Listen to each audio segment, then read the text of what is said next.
ہم سفر خوبصورت نہ بھی ہو مگر قدر کرنے والا ہونا چاہیے، کیونکہ گھر پیسے اور طاقت سے نہیں بلکہ محبت اور اتفاق سے بنتے ہیں۔ دل اتنی محبتیں پا کر بھی اس ایک محبت کے لیے تڑپتا ہے جو حاصل نہیں۔ وہ ایک لا حاصل محبت جانے کیوں سب محبتوں پر حاوی ہوتی ہے۔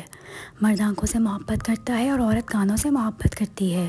مطلب مرد اس عورت سے محبت کرتا ہے جو خوبصورت ہو اور عورت اس مرد سے محبت کرتی ہے جو باتیں دل فریب کرتا ہو۔ مرد کے اندر کوئی عورت اس کے دل اور جذبات کو باریکی سے دیکھ لے تو مرد بھی عورت کی طرح خوبصورت ہے، اندر سے بہت پیارا ہے، لیکن ہم عورتیں مرد کو اوپر سے ظاہری طور پر دیکھ کر فیصلے کرتے ہیں کہ مرد برا ہوتا ہے۔ ہر مرد برا نہیں ہوتا۔ مرد کو سمجھنے کے لیے اس کے اندر اس کے جذبات کو دیکھنا پڑتا ہے، پھر پتہ لگتا ہے مرد واقعی خوبصورت ہوتا ہے۔ عورت اسے سمجھتی نہیں، بس چاہتی ہے مرد ہی ہم مرد کو نہیں۔ مرد کا بھی دل ہوتا ہے، جذبات ہوتے ہیں، اس میں بھی فیلنگز ہوتی ہیں، صرف عورت میں نہیں۔ جب کوئی چیز زیادہ مقدار میں کسی کو دی جاتی ہے تو وہ ضائع ہو جاتی ہے، چاہے وہ توجہ ہو، احساس ہو یا پھر محبت۔ جب آپ کی شادی خاندان سے باہر ہو جائے تو بہت چیزوں کا خیال رکھنا چاہیے، جیسے کہ اگر بیوی کے ہاں کوئی خوش و غمی ہو تو آپ کے رشتہ دار بھی اسی خوش میں اور غم میں ساتھ ہوں، تاکہ اس بات کو اس کا احساس نہ ہو اس خاندان میں لوگ اس کو اپنا نہیں سمجھتے ہیں۔ جیسے خاوند کے خاندان میں کچھ ہو جائے تو بیوی کو ہر طرف ساج لے جانا چاہتا ہے کہ خاوند کے رشتہ دار ہیں، ایسے ہی بیوی کے خاندان کا بھی خاص خیال رکھیں۔ انسان کے پاس جو ہوتا ہے اس نے وہی تقسیم کرنا ہے، لہٰذا لوگوں کے رویے کا شکوہ نہیں کرنا چاہیے۔ ضروری نہیں کہ سب کی جھولیاں پیار، خلوص، اپنائیت اور بے غرضی جیسے جذبوں سے بھری ہوئی ہوں۔ جہاں سے جو ملے سمجھ لو وہاں دینے والے کے پاس اپنے ظرف کے مطابق اس سے بہتر اور کچھ نہیں تھا۔ نبی پاک صلی اللہ علیہ وآلہ وسلم نے فرمایا، اگر میں کسی کو کسی کے لیے سجدہ کرنے کا حکم دیتا تو میں عورت کو حکم دیتا کہ وہ اپنے شوہر کو سجدہ کرے۔ گناہ کے دوران موت نہ آنا اور گناہ کے بعد توبہ کی مہلت ملنا اللہ پاک کا بہت بڑا احسان ہے۔ کچھ مدت گزر جانے کے بعد تمہیں معلوم ہوگا کہ اگر اللہ تمہیں تمہارے انتخاب پر چھوڑ دیتا تو تم ڈوب جاتے۔ کسی بھی عورت کا لباس اس کے باپ کی تربیت، اس کی ماں کی پاک دامنی، اس کے بھائی کی غیرت اور اس کے شوہر کی مردانگی کو ظاہر کرتا ہے۔ میں تمہیں بتاؤں گی نظر انداز کرنا کسے کہتے ہیں، مصروف ہونا کیا ہوتا ہے، بیزار کیسے ہوتے ہیں۔ ابھی تم بھاگو وقت سے 2 قدم آگے سے ہی، مرو گے تو بتاؤں گی منہ کے بل گرنا کس کو کہتے ہیں۔ کچھ لوگ شروع میں اتنی توجہ دیتے ہیں، ہمارا 2 منٹ چپ رہنا بھی برداشت نہیں کرتے، ہماری بے رخی پر 1000 بار پوچھتے ہیں، اور پھر ایک وقت آتا ہے ہماری طویل خاموشی بھی اثر نہیں کرتی، ہماری بے رخی، ہماری ناراضگی سب بے معنی ہو جاتی ہے۔ جن گھروں میں مرد عورتوں سے نرم لہجے میں مسکرا کر بات کرتے ہیں ان گھروں میں برکتیں راج کرتی ہیں۔ میاں بیوی کا رشتہ دنیا کا وہ واحد رشتہ ہے جس میں ایک ہی انسان سے کئی بار نفرت اور بار بار محبت ہو سکتی ہے۔ گندی سوچ اور گندی نیت تو دماغ کی ہوتی ہے، ورنہ جسم کی بناوٹ تو بہن کی بھی ویسی ہی ہوتی ہے۔ اگر مرد وفا کرے تو عورت جھونپڑی میں بھی گزارا کر لیتی ہے۔ شوہر کو پسند ہے بیوی کو شاپنگ کرانا، کیونکہ وہ عورت کے نصیب سے کماتا ہے۔ جب عورت پر خرچ کرتا ہے اس کے مال و دولت میں برکت پیدا ہوتی ہے۔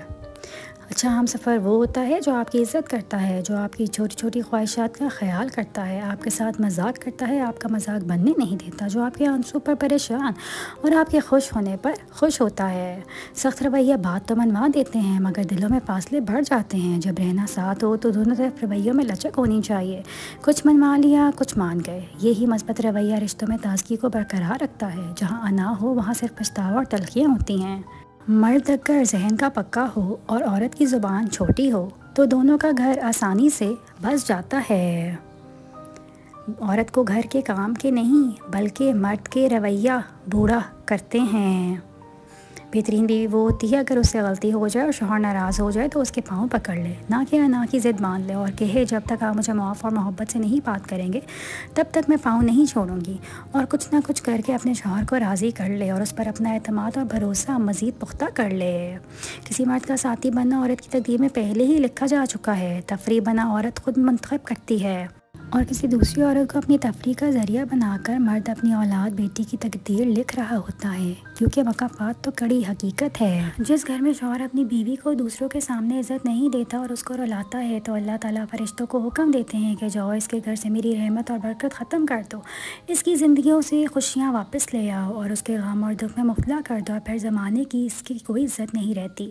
جو اپنی بیوی کی عزت کرتا ہے یا اس کے ناز نخرے اٹھاتا ہے یا اسے ہنسی مذاق شرارتیں کرتا ہے، تو وہ غلام نہیں ہوتا بلکہ وہ نبی سنت پر چل رہا ہوتا ہے، کیونکہ ہمارے نبی صلی اللہ علیہ وآلہ وسلم خود حضرت عائشہ کے ناز نخرے اٹھاتے تھے اور ان کے ساتھ محبت اور خلوص سے رہتے تھے۔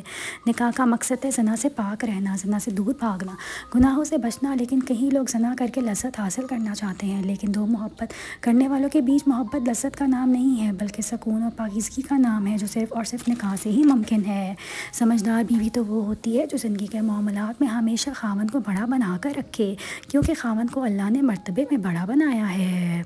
مرد بہت ضدی اور اڑیل ہوتا ہے، اگر وہ کسی عورت کو پانے کی ٹھان لے پھر اس کا پیچھا نہیں چھوڑتا، البتہ بے وفائی اسے توڑ دیتی ہے۔ ایسے میں اسے کوئی عورت اس ڈھنگ سے سمیٹ لے تو ہمیشہ کے لیے اسی کا ہو جاتا ہے۔ مرد ہوتا کون ہے؟ عورت کو آزاد کرنے والا۔ وہ تو خود زمانے کی تکلیفوں سے لڑ کر عورت کی باہوں میں سکون ڈھونڈتا ہے، لپٹ کر رونا بھی چاہتا ہے، اپنی آنکھوں میں جمے ہوئے آنسو کو باہر آنے بھی دینا چاہتا ہے، لیکن جب عورت اپنے ہاتھ کی ہتھیلیوں سے ان آنسو کو پونچھے تو اسے لگے کہ اسے پوری دنیا میں کوئی تو ہے جو اس کے لیے زندہ ہے، اور پھر وہ شاید جا کے زمانے کی تکلیفوں سے دوبارہ لڑ سکے گا۔ زندگی میں ایک غلط فہمی کبھی نہیں ہونی چاہیے کہ جن کو آپ کی عادت ہو جائے وہ آپ سے دور نہیں جا سکتے۔ لوگ ایک لمحے میں عادتیں بدل لیتے ہیں اور بالکل ویسے ہی عادتیں کسی اور کے ساتھ بنا لیتے ہیں۔ بات عادت کی نہیں وفاداری کی ہوتی ہے، اور وفاداری ہر کسی کے بس کی بات نہیں۔ شوہر کے ماں باپ کی خدمت بیوی کا ذمہ نہیں، لیکن اگر بیوی سعادت سمجھتے ہوئے ان کی خدمت سر انجام دیتی رہے تو اللہ کی طرف سے بیوی کو اتنا اجر ملتا ہے کہ اس کی آنے والی نسلیں تک سنور جاتی ہیں۔ جب شوہر کی توجہ بیوی میں کام اور موبائل میں زیادہ ہو جائے تو سمجھ جاؤ کہانی میں تیسرا کردار شامل ہو چکا ہے۔ جو خوبصورت اور پاکیزہ بیوی مرد سے خود کو ایک درجہ کم سمجھ لے تو اللہ تعالیٰ اسے ماں کی صورت میں 3 درجے بلندی عطا فرماتے ہیں۔ بھوک پیاس کے بعد ایک بالغ انسان کی اہم ضرورت جنسی تسکین ہے، اور جب جائز ذریعہ یعنی وقت پر نکاح نہ ہو تو لڑکا اور لڑکی دونوں ہی گناہ اور ذہنی بیماریوں کا شکار ہو جاتے ہیں۔ جو شخص تم سے محبت کرتا ہے وہ تمہیں محبت سے زیادہ عزت دے گا۔ اس انسان کے دل میں ہمیشہ ایک ڈر رہے گا اور وہ ڈر آپ کو کھونے کا ڈر ہوگا۔ اسے ہمیشہ خود سے زیادہ آپ کی فکر ہوگی۔ اسے جتنی آپ سے محبت ہوگی اتنا وہ آپ سے روٹھے گا، اور یہ روٹنا اور منانا ہی محبت ہے۔ جب بھی آپ اس سے بات کرو گے تو وہ آپ کی باتوں کو غور سے سنے گا، کبھی آپ کی باتوں سے اکتائے گا نہیں۔ مرد اپنی چال بازیوں میں یہ بھول جاتا ہے کہ عورت اگر فریب کرنے پر آ جائے تو مرد کی طاقت اور ذہانت ہوا میں اڑا دیتی ہے۔ میاں بیوی کا رشتہ صرف کاغذ تک محدود نہیں ہوتا۔ اس رشتے کی خاصیت یہ ہے کہ آپ اپنے ہمسفر کی تکلیف کو، پریشانی کو اور تھکاوٹ کو خلوص دل سے سمجھیں۔ یہ رشتہ صرف دنیا تک محدود نہیں بلکہ جنت تک کا ساتھ ہوتا ہے دونوں کا۔ ایک مخلص عورت صرف مرد کی توجہ کی محتاج ہوتی ہے۔ مخلص عورت نہ تو مرد کی امیر سے متاثر ہوتی ہے اور نہ ہی غریبی سے، وہ تو اس بات سے متاثر ہوتی ہے کہ مرد اسے توجہ کتنی دیتا ہے۔ زندگی میں خیر خواہ لوگ کم اور خواہ خواہ زیادہ ہیں۔ مرد گھر چلانے کے لیے عورت سے زیادہ محنت کرتا ہے، بس اس کی محنت نظر نہیں آتی۔ عورت گھر کا کام کر کے آرام بھی کر سکتی ہے، حالانکہ مرد کو یہ نصیب نہیں ہوتا، اور مرد اپنے گھر کی عورتوں کی ضرورتوں کے ساتھ ساتھ ان کی خواہشات کو پورا کرنے کے لیے دھوپ پر بھی کام کر کے برداشت کرتا ہے، اور کہیں دفعہ گالیاں بھی سنتا ہے۔ آخر کس کے لیے؟ صرف اور صرف عورت کے لیے۔ پہلے سونا آسان تھا، لائٹ بند ہوتے ہی نیند آ جاتی تھی، لیکن اب جب بھی ہم سونے کے لیے اندھیرا کرتے ہیں سوچ کی موم بتیاں صبح تک جل رہی ہوتی ہیں۔ لوگ کہتے ہیں سسرال برا نہیں ہوتا، واقعی سسرال برا نہیں ہوتا، پر وہاں موجود لوگوں کے رویے برے ہوتے ہیں۔ اگر رویے اچھے ہوں تو سسرال عورت کو کبھی برا نہ لگے۔ دعاؤں کا مسلسل تمہارے لبوں کی تسبیح بن جانا اللہ کی طرف سے تمہارے لیے قبولیت کا اشارہ ہے، اور دعائیں مانگتے رہو، اسے اپنے بندے کے اٹھے ہاتھوں کی لاج رکھنا آتی ہے۔ ایک ایسا انسان جس کو آپ بہت چاہتے ہوں اور اسے پہ اعتبار بھی بہت زیادہ کرتے ہوں، اور اس بات کا علم اس انسان کو اس سب کے باوجود اگر وہ شخص آپ کا نہیں بن رہا تو ذہن میں بٹھا لیں اس بات کو کہ وہ شخص آنے والے وقت میں بھی آپ کا نہیں بنے گا، کیونکہ وہ آپ کا کبھی تھا ہی نہیں۔ جب کسی کی خوشی اپنی خوشی سے زیادہ عزیز لگنے لگے، جب دعا میں بھی اس کی سلامتی کی دعا مانگنے لگیں تو سمجھ لیں محبت دل سے ہو کر روح میں اتر گئی ہے۔ ایک ڈپریسڈ انسان کے لیے ہر نصیحت اور تسلی بیکار ہے۔ اگر کوئی چیز سہارا دے سکتی ہے تو وہ ہے من پسند شخص کا اس کے ساتھ رہنا۔ مرد کے لوگ بڑے بے زبان ہوتے ہیں، وہ نہ تو ماں کے گلے لگ کے رو سکتے ہیں نہ باپ کے سامنے، اندر ہی اندر سے ختم ہو رہا ہوگا لیکن دوستوں میں گھل مل جائے گا۔ رات کو اپنی کسی خواہش پہ فاتحہ پڑھ کر صبح پھر سے مسکراتا دکھائی دے گا، ٹوٹ کر روئے گا بھی تو صرف خود کے ساتھ۔ مرد بڑی پیاری چیز ہے، اللہ تعالیٰ نے شوہر کو بیوی پر حاکم بنایا ہے اور یہ بڑا مرتبہ ہے، اس لیے عورت پر فرض ہے کہ وہ اپنے شوہر کی اطاعت کرے اور خوشی خوشی اپنے شوہر کے ہر حکم کی تابع داری کرے۔ عورت کے لیے اپنے شوہر کو خوش رکھنا بہت بڑی عبادت ہے اور شوہر کو ناراض کرنا بہت بڑا گناہ ہے، کیونکہ اللہ تعالیٰ نے بیوی پر شوہر کا بڑا مرتبہ بنایا ہے۔ ان کے دل میں مکافات عمل کا خوف ہو، وہ لوگ برا کرنے سے پہلے کئی بار سوچتے ہیں۔ کسی کی میٹھی باتوں کا ہرگز مطلب یہ نہیں ہوتا کہ آپ اس کے لیے خاص ہیں۔ بعض اوقات کبوتر کو کھلانے کے لیے نہیں بلکہ اس کو پکڑنے کے لیے دانہ ڈالا جاتا ہے۔ مجھے برداشت کی نصیحت نہ کیجیے بلکہ میرے جگہ آئیے اور برداشت کیجیے۔ میں پوری توجہ چاہتی ہوں ہر رشتے میں، ہر منظر میں، اور اس میں منظر میں مجھے لگتا ہے کہ مجھ سے زیادہ بھی کوئی اہم ہے تو میں اس منظر سے ہٹ جایا کرتی ہوں۔ ایسا نہیں ہے کہ میں خود پرست ہوں، لیکن ہاں جہاں مجھے جتنی محبت ملے وہاں ذرا سی بھی کمی برداشت نہیں کر پاتی۔ محبتوں میں شدت پسند ہوں، مجھے یوں لگتا ہے جیسے مجھے کبھی کوئی رشتہ نہیں بنانا آیا، نہ دوستی کا، نہ ہی محبت کا، اور نہ ہی کوئی ایسا رشتہ جن کے کندھے پر سر رکھ کر میں رو سکوں اور اپنا ہر دکھ بتا سکوں۔ شاید مجھ سے ہی نہیں بنا، شاید میرے خلوص میں اور مجھ میں ہی کوئی کمی ہے۔ محبت خوبصورت انسان سے نہیں ہوتی ہے بلکہ محبت جس سے ہوتی ہے وہ خود ہی خوبصورت لگنے لگتا ہے۔ وہ بیٹے ہی ہوتے ہیں جن کے قصور جلد معاف کر دیے جاتے ہیں۔ بیٹیوں کو اپنی زندگی کی جنگیں خود ہی لڑنی پڑتی ہیں، چاہے وہ جنگ اعتبار کی ہو یا اس کے کردار کی۔ جو لوگ زندگی میں خسارے برداشت کرنے کے عادی ہو جائیں ان کے لیے اپنی قیمتی چیزوں اور بے پناہ محبت سے بنائے گئے رشتوں سے دستبردار ہونا بہت آسان ہو جاتا ہے۔ کہتے ہیں اپنی جگہ نہیں چھوڑنی چاہیے، مگر یہ لوگ بآسانی منظر سے ہٹ جاتے ہیں اور عجیب یہ ہے کہ اس پہ ملال بھی نہیں کرتے۔ کھونے کا ہنر انسان بہت اذیت اور تکلیفوں سے گزر کر سیکھتا ہے، مگر ایک بار کسی شخص کی تکلیف کامل ہو جائے اور وہ اس فن کو سیکھ جائے تو پھر وہ چیزیں اور لوگوں سے بے نیاز ہو جاتا ہے۔ بیوی وہ واحد چیز ہے جسے آپ اگر پیار اور عزت سے نوازیں گے تو وہ بڑھاپے تک آپ کا ساتھ دے گی، کیونکہ اس وقت بیٹا اور بہو بھلے ہی ساتھ نہ دے لیکن آپ کی بیوی مرتے دم تک آپ کا ساتھ نہیں چھوڑے گی۔ تو اللہ تمہیں ایسے شخص کی صحبت سے بچائے جو تمہاری روح کو گھائل، دل کو بیمار اور تمہارے ذہنی سکون کو تباہ کر دے۔ انسان کی تمام فطرتوں میں سے المناک فطرت یہ ہے کہ اس سے مکمل مل جانے والی چیز سے اکتاہٹ ہونے لگتی ہے۔ ایک بات آج تک مجھے سمجھ نہیں آئی کہ اگر بیٹیاں سب کی اچھی ہوتی ہیں تو یہ اتنی خطرناک بیویاں آخر کہاں سے آتی ہیں؟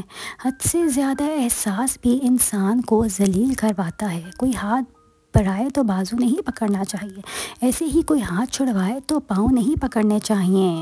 میرے اللہ، جب میں تھک جاؤں تو مجھے آرام پہنچانا، جب مشکلیں بڑھ جائیں تو آسانی بن جانا، جب میں کمزور پڑوں تب میری طاقت بن جانا، جب میں تکلیف میں ہوں تب میرے مرہم بن جانا، جب ہر طرف بے چینیاں بھر جائیں تو میرا سکون بن جانا، اور جب میرے اندر مایوسی کا اندھیرا بڑھنے لگے تو امید کی روشنی بن جانا، جب ہر چیز میرے لیے ناممکن ہو جائے تو ہر چیز کو میرے لیے ممکن بنانا۔ ایک مضبوط عورت صرف اس مرد کے سامنے کمزور پڑتی ہے جس پہ اسے یقین ہوتا ہے وہ اسے سنبھال لے گا، آگے بڑھ کر ہمت اور ساری دنیا سے الگ ہو کر اس کا ساتھ دے گا۔ وہ مرد اسے خود سے زیادہ مضبوط لگتا ہے، وہ اس سے سننا چاہتی ہے کہ وہ کہے میں تمہارے ساتھ ہوں۔ میں بہت ہی سوچے میں گم رہنے والی لڑکی ہوں، میرے جیسے لوگ بہت جلدی اندر سے ختم ہو جاتے ہیں، ہم جیسے بس سوچے میں ہی کھا جاتے ہیں۔ میں رات کی اور بات کی کہنے والی لڑکی نہیں ہوں، میں سالوں تک ایک ہی بات کو یاد کر کے خود کو اذیت دیتی ہوں۔ جب میں ایسے لوگوں کو دیکھتی ہوں جو بہت جلدی باتیں بھول جاتے ہیں تو میں ان کی خوش نصیبی پہ رشک کرتی ہوں۔ حیا کی سیڑھی سے اگر عورت کا پیر پھسل جائے تو پورا گھر منہ کے بل آ کر گرتا ہے۔ کچھ لوگ انسانوں کے سمجھانے سے نہیں اللہ کی لاٹھی کھانے سے سیدھے ہوتے ہیں۔ عورت کتنی خوبصورت ہے یہ اس کی صورت طے نہیں کرتی، یہ مرد کی پسند اور خواہش طے کرتی ہے۔ میں نے گلاب چہرہ عورتوں کو رلتے اور عام شکل و صورت والیوں کو راج کرتے دیکھا ہے۔ مرد کی فطرت ایسی ہے کہ اسے پوری عورت میسر ہو تو اس کا دل بھر جاتا ہے، اگر تھوڑی میسر ہو تو اسے پانے کے لیے آدھے پار کر دیتا ہے۔ توجہ نہ دو تو پل پل مرتا ہے، توجہ دو تو پل پل مار دیتا ہے۔ مرد کو آج تک یہ سمجھ نہیں آئی کہ عورت کو حاصل کرنا ہے یا لا حاصل رکھنا ہے۔ بیوی کی خدمت کرنا کوئی بری بات نہیں، بلکہ خدمت کرنے سے آپس کے اختلافات کم اور محبت بڑھتی ہے، اور یہ سنت نبوی صلی اللہ علیہ وآلہ وسلم بھی ہے۔ لڑکی محبت میں ناکامی پر سب سے بڑا بدلہ خود سے لیتی ہے، اپنی زندگی سے ہر وہ چیز نکال کر جس سے اس کو خوشی ملتی ہو، اور پھر جس کے لیے کہا جائے بغیر کچھ بولے سر جھکا کر مان جاتی ہے، اور ایسی عورتیں زندہ لاش سے زیادہ کچھ بھی نہیں۔ جب آپ کی شادی خاندان سے باہر ہو جائے تو بہت چیزوں کا خیال رکھنا چاہیے، جیسے کہ اگر بیوی کے ہاں کوئی خوشی غمی ہو تو آپ کے رشتہ دار بھی خوشی میں اور غم میں ساتھ ہوں، تاکہ اس کو اس بات کا احساس نہ ہو کہ اس خاندان میں لوگ اس کو اپنا نہیں سمجھتے ہیں۔ جیسے خاوند کے خاندان میں کچھ ہو جائے تو بیوی کو ہر طرف ساتھ لے جانا چاہتا ہے کہ خاوند کے رشتہ دار ہیں، ایسے ہی بیوی کے خاندان کا بھی خیال رکھیں۔ عورت کی زندگی میں نماز اور قرآن کے بعد اگر کوئی سکون دینے والی چیز ہے تو وہ اس کے شوہر کی سچی اور پاک صاف محبت ہے۔ یہ کچھ مدت گزر جانے کے بعد تمہیں معلوم ہوگا کہ اگر اللہ تمہیں تمہارے انتخاب پر چھوڑ دیتا تو تم ڈوب جاتے۔ مٹی کا مٹکا اور خاندان کی قیمت صرف بنانے والے کو پتہ ہوتی ہے، توڑنے والے کو نہیں۔ سماج کا نقصان برے لوگوں سے نہیں بلکہ اچھے لوگوں کے خاموش رہنے سے ہوتا ہے۔ وقت بدل جاتا ہے زندگی کے ساتھ، زندگی بدل جاتی ہے رشتوں کے ساتھ، رشتہ بدل جاتا ہے اپنوں کے ساتھ، اور اپنے بدل جاتے ہیں وقت کے ساتھ۔ شادی کے بعد عورت کی حالت دیکھ کر اس کے ماں باپ کا نہیں بلکہ شوہر اور سسرال کا پتہ چلتا ہے۔ کچھ لوگوں کی باتیں سن کر تھپڑ خود کہتا ہے کہ میرا استعمال کب کرو گے۔ سونے سے پہلے جس آخری انسان کے بارے میں آپ سوچتے ہیں وہ یا تو آپ کی خوشی کی وجہ ہوتا ہے یا آپ کے دکھ کی وجہ ہوتا ہے۔ نبی پاک صلی اللہ علیہ وآلہ وسلم نے فرمایا، اگر میں کسی کو کسی کے لیے سجدہ کرنے کا حکم دیتا تو میں عورت کو حکم دیتا کہ وہ اپنے شوہر کو سجدہ کرے۔ اللہ بندے کو تب اکیلا کرتا ہے جب وہ چاہتا ہے کہ پیچھے بس وہ اور اس کا بندہ رہ جائے، اور میں یہی سوچتی ہوں کہ کیسا خوش نصیب بندہ ہے جس سے اپنے رب نے اپنے لیے چاہتا ہے۔ وہ سمجھتا ہے میرا کوئی بھی نہیں، مجھ سے کسی کو محبت نہیں، کوئی میری پرواہ نہیں کرتا، لیکن دراصل اس کی پرواہ وہ کرتا ہے جو ہر چیز سے بے پرواہ ہے۔ کتنی خوبصورت تنہائی ہے جو ایک نافرمان کو اتنے بڑے بادشاہ کے قریب کا موقع دیتی ہے، اور کیسا بد نصیب ہے وہ انسان جو پھر بھی انسانوں کی فکر کرتا ہے۔ کوئی دوسرا شخص ہمارا دل نہیں توڑ سکتا، ہم خود اپنا دل توڑتے ہیں ایک ایسی جگہ پر رہ کر جہاں ہماری ضرورت نہیں ہوتی۔ بابا جان کہا کرتے تھے، گناہ کے دوران موت نہ آنا اور گناہ کے بعد توبہ کی مہلت ملنا اللہ پاک کا بہت بڑا احسان ہے۔ مرد کے لیے خدا نے عورت سے زیادہ خوبصورت چیز بنائی ہی نہیں۔ عورت کی باہوں میں مرد اپنی ہزاروں پریشانیاں بھول جاتا ہے اور دنیا جہاں کا سکون تلاش کرتا ہے۔ ضروری نہیں کہ ٹائم پاس کچھ دن کا ہو، کچھ لوگ 1 سال 2 سال اور 3-4 سال بھی ٹائم پاس کرتے ہیں، اور اتنی مہارت سے کرتے ہیں کہ ان کے ساتھ بیتا آپ کا ہر لمحہ آپ کو سچ لگتا ہے، کیونکہ آپ کو ان پر یقین ہوتا ہے۔ جس معاشرے میں مرد کی جیب سے اور عورت کے چہرے سے شادی کی جاتی ہو وہاں معاملہ عموماً طلاق پر ہی ختم ہوتا ہے۔ جب میں نے اس کے لہجے میں اپنے لیے نفرت دیکھی تو میں نے اس کے لگائے سارے الزام چپ چاپ قبول کر لیے۔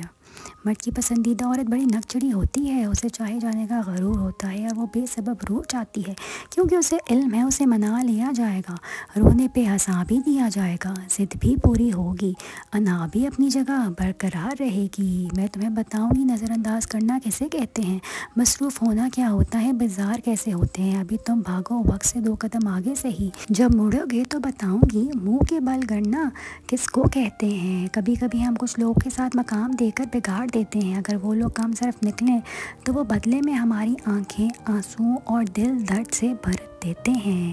اب ایک جملہ میرے میاں کے نام، کبھی ہماری نظروں سے تراشو خود کو، رشک نہ آئے تو مجرم کہو مجھ کو۔ روٹین کی باتیں سننے اور کرنے کے لیے ویڈیو کو لائک اور چینل کو سبسکرائب کریں۔